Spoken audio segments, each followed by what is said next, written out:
អ្នកខ្លះគាត់មានសុខភាពល្អទេប៉ុន្តែលើគេអាដានគាត់អត់មកសម្យ៉ាងនៅម៉ាស៊ីតទេគាត់ថាគាត់យ៉ាប់ណាទ្រុឌទ្រោមណាមកម៉ាស៊ីតអត់កើតទេប៉ុន្តែអ្នកខ្លះដើរហាត់ប្រាណរាប់គីឡូគាត់ដើរកើតប៉ុន្តែមកម៉ាស៊ីតគឺគាត់មកអត់ដល់ទេជួនកាលគាត់ដើរហាត់ប្រាណកន្លះម៉ោង1ម៉ោងគាត់ដើរបានប៉ុន្តែជិះម៉ូតូមកម៉ាស៊ីតសម្យ៉ាង5នាទី10នាទីគាត់ថាគាត់រត់គាត់មកអត់កើតទេឬក៏ពេលខ្លះគាត់ទៅពេទ្យ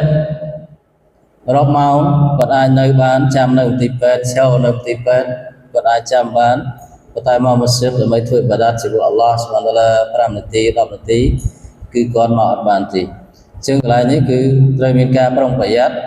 អល់ឡោះស៊ុបហានតាឡានឹងដកហូតយកអ្នកម៉ាត់អល់ឡោះស៊ុបហានតាឡាទៅវិញអល់ឡោះអាចដកយកសុខភាព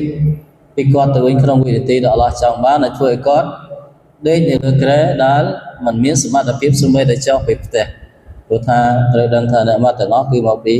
អល់ឡោះស៊ុបហានតាឡាអញ្ចឹងអល់ឡោះផ្ដល់ឲ្យនូវភាពរឹងមាំដែលអាចធ្វើឥបាដាតទៅជាមួយអល់ឡោះបានគឺត្រូវធ្វើឥបាដាតទៅជាមួយអល់ឡោះស៊ុបហានតាឡា